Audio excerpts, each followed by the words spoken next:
स्वागत है बच्चों आपका इस वीडियो लेक्चर सीरीज में। और आज के इस लेक्चर में हमें डिस्कस करना है समिंग एम्पलीफायर। तो बच्चों, समिंग एम्पलीफायर को हम एडर सर्किट बोलते हैं क्योंकि ये जो सर्किट है ये दो या दो से अधिक सिग्नल को या वोल्टेज को ऐड करने के काम में आता है। तो जैसा कि सब बच्चे जानते हैं कि अगर हमें कोई मैथमेटिकल ऑपरेशन परफॉर्म करना है, भाई यहाँ जो समिंग एम्पलीफायर दो वोल्टेज को ऐड जो कर रहा है वो क्या है, एक टाइप का मैथमेटिकल ऑपरेशन है। तो इस तरह का मैथमेटिकल ऑपरेशन के लिए आप जिस डिवाइस को यूज करोगे that is known as operational amplifier. तो बच्चों, इसका मतलब ये है कि समिंग एम्पलीफायर को या एडर सर्किट को हमें ऑपरेशनल एम्पलीफायर से डिजाइन करना है। इस समिंग एम्पलीफायर की मैंने दो कैटेगरी बना रखी है। पहली कैटेगरी है इन्वर्टिंग समिंग एम्पलीफायर एंड दूसरी कैटेगरी है बच्चों नॉन इन्वर्टिंग समिंग एम्पलीफायर।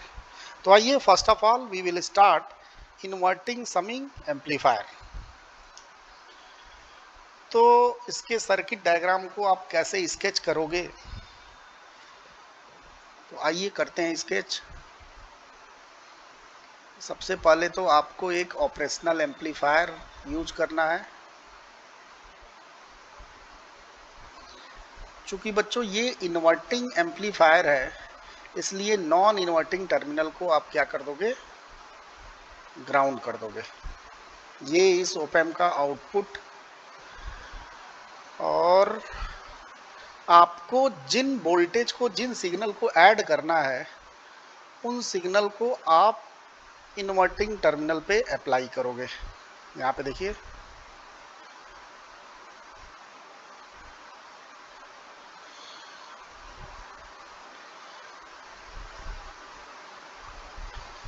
यहाँ ध्यान से देखिए, V1 रेजिस्टेंस R1 के through, V2 resistance R2 and V3 resistance R3 के थ्रू।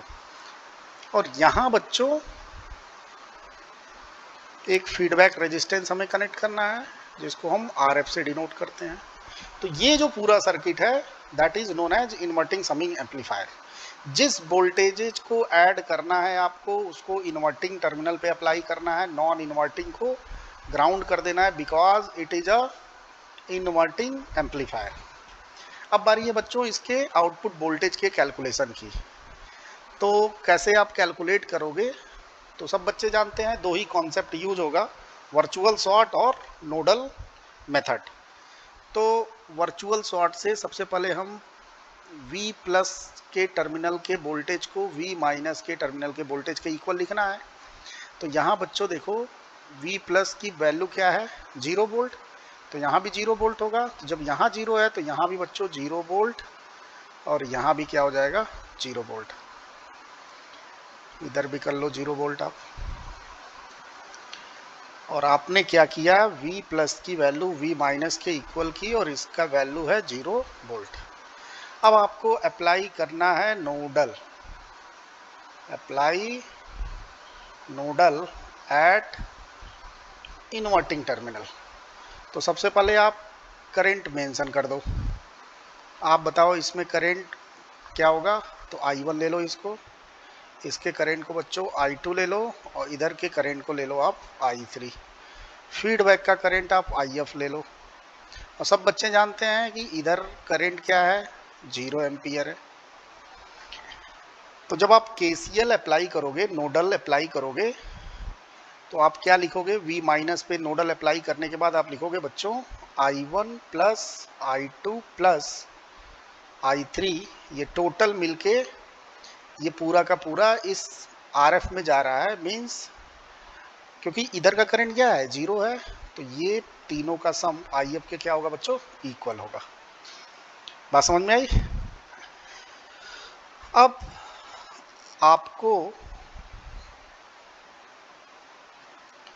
इन तीनों करंट की वैल्यू लिखनी है by the help of this circuit. तो चलिए आप बताइए I1 की वैल्यू क्या होगी। तो सब बच्चे को दिख रहा है V1 minus 0 by R1, V1 minus 0 divided by R1 plus I2 क्या होगा, V2 minus 0 divided by R2 and I3 is V3 minus 0 divided by R3।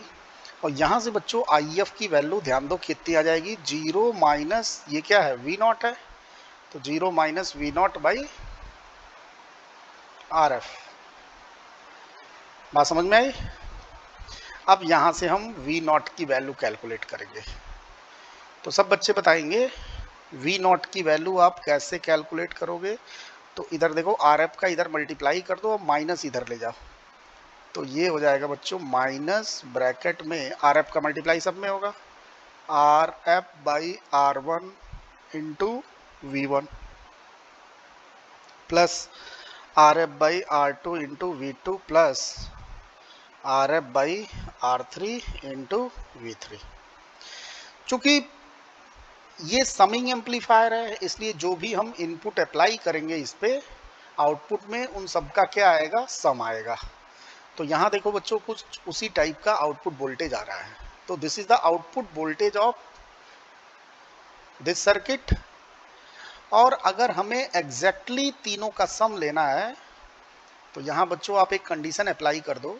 भाई आप क्या करोगे, ये जो आपने रेजिस्टेंसेस कनेक्ट किए हैं इनकी वैल्यू को आपको ऐसे रिलेट करना पड़ेगा कि V0 की वैल्यू तीनों वोल्टेज के सम के इक्वल आ जाए। तो सब बच्चों को यहाँ पे साफ साफ दिख रहा है कि R1 की वैल्यू, R2 की वैल्यू और R3 की वैल्यू इक्वल लेनी पड़ेगी RF के, और इसको आप R कर लो। ठीक, तो हमने क्या किया, जब ऐसा किया तो V0 की वैल्यू क्या आ जाएगी बच्चों, ये सब देखो कैंसिल आउट हो जाएगा और यहाँ आ जाएगा minus V1 plus V2 plus V3। तो आपने देखा कि इस सर्किट का आउटपुट वोल्टेज तीनों वोल्टेज के सम के इक्वल आ रहा है और 180 डिग्री आउट ऑफ फेज भी आ रहा है। यहाँ पे नेगेटिव साइन क्या रिप्रेजेंट कर रहा है, 180 डिग्री फेज शिफ्ट। ठीक है, तो that's why this amplifier is called inverting summing amplifier. Inverting इसलिए क्योंकि voltage 180 degree out of phase आ रहा है, आउटपुट वोल्टेज इनपुट का। और समिंग इसलिए क्योंकि तीनों वोल्टेज का क्या आ रहा है बच्चों, यहाँ पे सम आ रहा है। तीनों वोल्टेज के इसने क्या कर दिया, ऐड कर दिया, इसलिए इसको हम एडर सर्किट भी कहते हैं। बात समझ में आई। तो ये तो था बच्चों इन्वर्टिंग एम्पलीफायर। अब हम लोग आते हैं नॉन इन्वर्टिंग एम्पलीफायर पे। तो करना वही है आपको, भाई जिसको आपको ऐड करना है आपने क्या किया था, उसको इन्वर्टिंग टर्मिनल पे अप्लाई किया था फॉर इन्वर्टिंग समिंग एम्पलीफायर।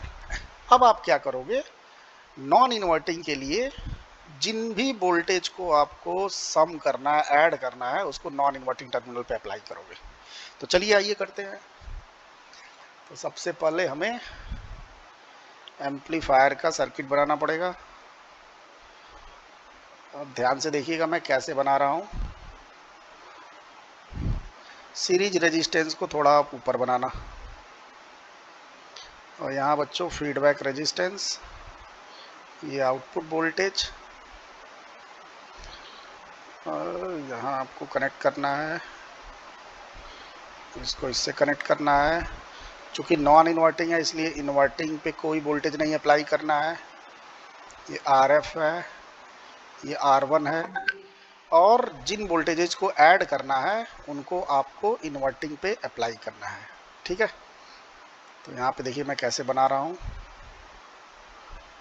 ये V1 का रेजिस्टेंस, ये V2 का रेजिस्टेंस, और ये V3 का रेजिस्टेंस।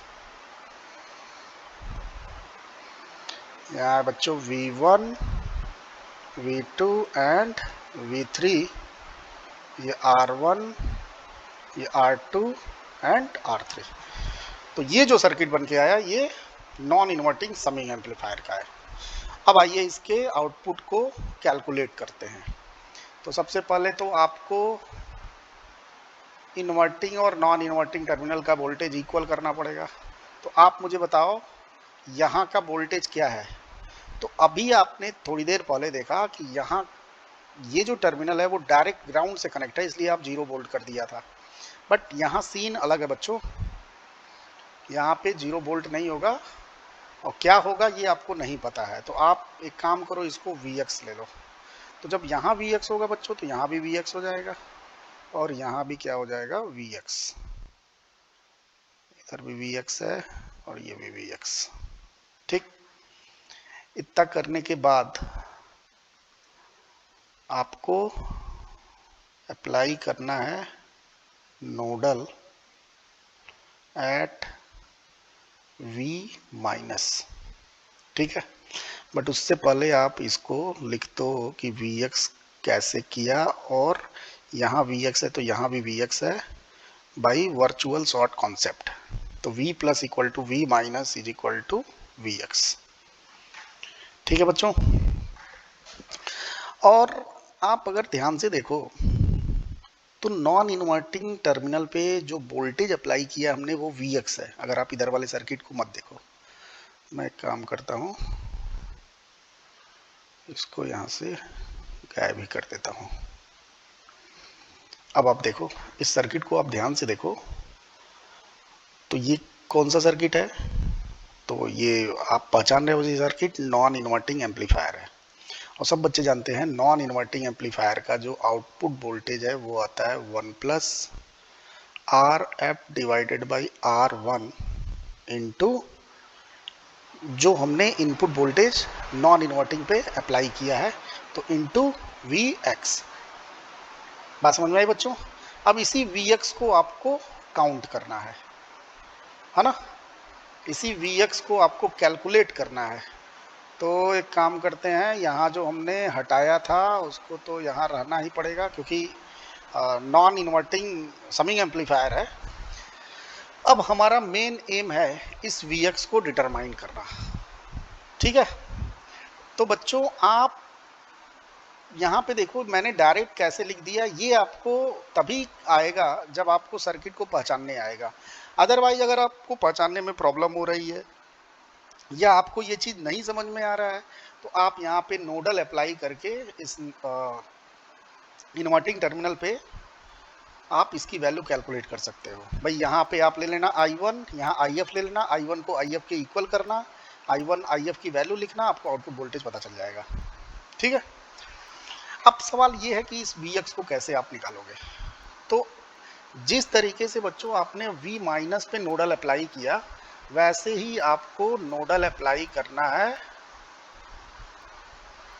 V प्लस वाले टर्मिनल पे, मीन्स नॉन इन्वर्टिंग टर्मिनल पे, जिसका वैल्यू क्या है, Vx है। तो आइए चलिए करते हैं। तो अप्लाई करने से पहले सब में करंट मेंशन कर देते हैं। यहाँ करंट है I1, यहाँ ले लो बच्चों I2, और इधर का करंट आप ले लो I3।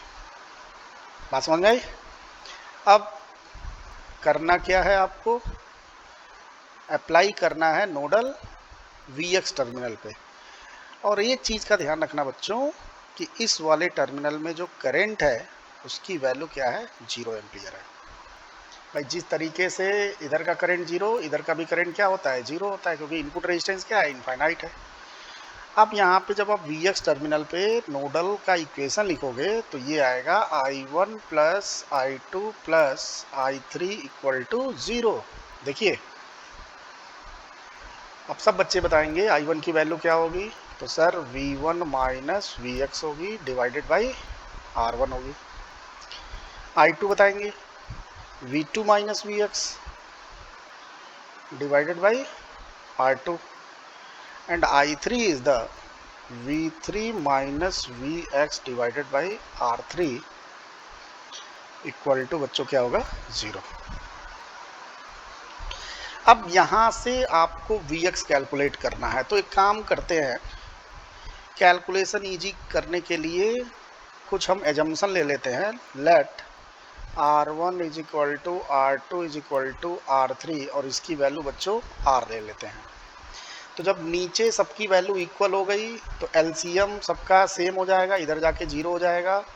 तो ये हो जाएगा V1 minus Vx plus V2 minus Vx plus V3 minus Vx equal to 0। और यहाँ से बच्चों Vx की वैल्यू आ जाएगी 1/3 V1 plus V2 plus V3। ये लीजिए हमारी जो समस्या थी वो सॉल्व हो गई, Vx की वैल्यू आ गई।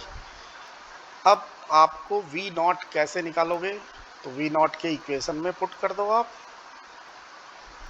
Vx की वैल्यू, तो 1 plus R F by R one into V X, और here Vx is 1/3 V1 plus V2 plus V3।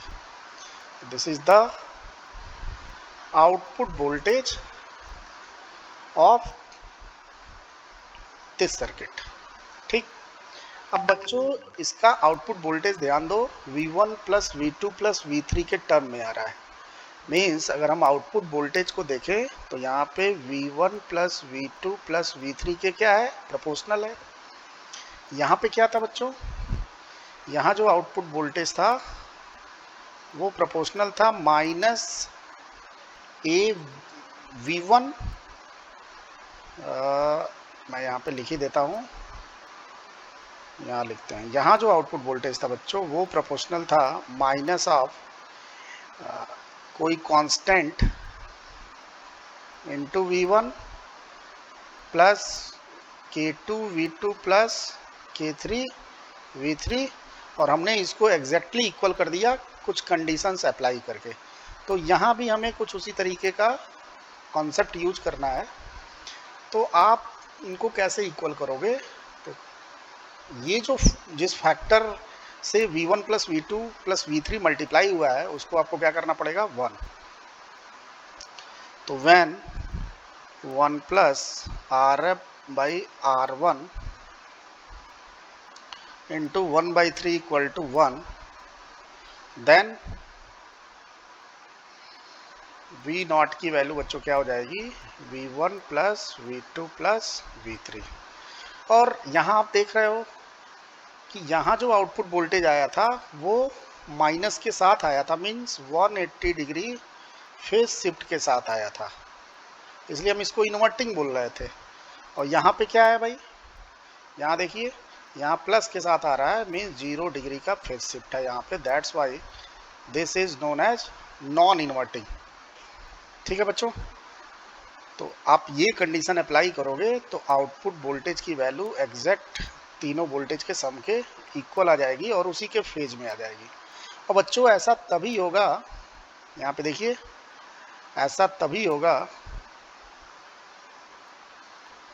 जब 1 plus R F by R one is equal to, यहाँ पे ये 3 इधर चला जाएगा और आर एफ आर वन की वैल्यू अपने आर ले ली है, 1 इधर जाएगा तो 2 हो जाएगा। तो आर एफ आपको क्या लेना पड़ेगा, 2R के इक्वल लेना पड़ेगा। बात समझ में आई। तो ये था बच्चों नॉन इन्वर्टिंग एम्पलीफायर के लिए आउटपुट वोल्टेज। ठीक है, अब आपको कभी कभार एग्जाम में डायरेक्ट दे देगा कि draw the circuit diagram of inverting और non inverting summing amplifier and determine its output voltage.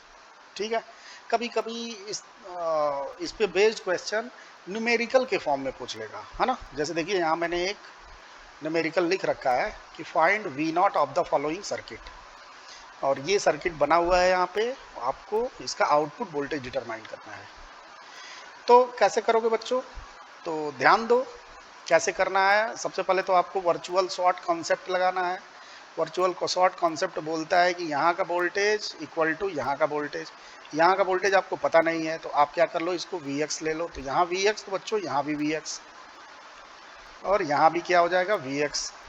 V minus terminal पे आप नोडल अप्लाई कर लो। नोडल अप्लाई करने के बाद आपको V नॉट आ जाएगा। या अगर आपको सर्किट पहचानने आ गया है तो ध्यान से देखो, नॉन इन्वर्टिंग पे वोल्टेज अप्लाई किया गया, इन्वर्टिंग को ग्राउंड किया गया, इसलिए बच्चों ये नॉन इन्वर्टिंग एम्पलीफायर है। और नॉन इन्वर्टिंग एम्पलीफायर का जो आउटपुट वोल्टेज आता है वो 1 plus R F divided by R one into जो वोल्टेज अप्लाई किया गया है नॉन इन्वर्टिंग टर्मिनल पे। तो यहाँ पे देखिए मैंने डायरेक्ट लिख दिया 1 प्लस आर एफ की value 2R divided by R one की वैल्यू R, और जो वोल्टेज अप्लाई किया गया है वो क्या है बच्चों, Vx है। यहाँ से V नॉट हमें मिल गया 3Vx। अब इस Vx को कैसे निकालोगे, तो आप एक बार नोडल V प्लस टर्मिनल पे अप्लाई कर दो।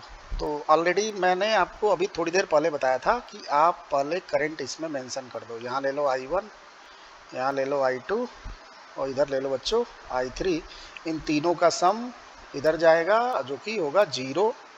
तो यहाँ पे देखिए तीनों का सम 0 कर दिया और I1, I2, I3 की वैल्यू इन रेजिस्टेंस की मदद से हमने लिख दी। फाइनली हमें Vx पता चल गया साइन ओमेगा टी, और इसको ले जाके मैंने आउटपुट वोल्टेज के वैल्यू में पुट कर दिया। बात समझ में आई? तो ये आ गया 3 साइन ओमेगा टी। समझ में आया कि नहीं? तो बच्चों समिंग एम्पलीफायर क्या होता है, इसको एडर सर्किट क्यों बोलते हैं, कितने टाइप का होता है, क्यों इसको हम इन्वर्टिंग और नॉन इन्वर्टिंग के नाम से जानते हैं, और इस पे बेस्ड प्रॉब्लम को कैसे हमें सॉल्व करना है, ये आपको इस लेक्चर के माध्यम से आ गया। अगले लेक्चर में हम कुछ और पढ़ेंगे, ठीक है? तो अभी फ़िलहाल इतना कीजिए इस लेक्चर में, और बाकी हम लोग आगे करते हैं। तो धन्यवाद आपका। जय हिंद, जय भारत।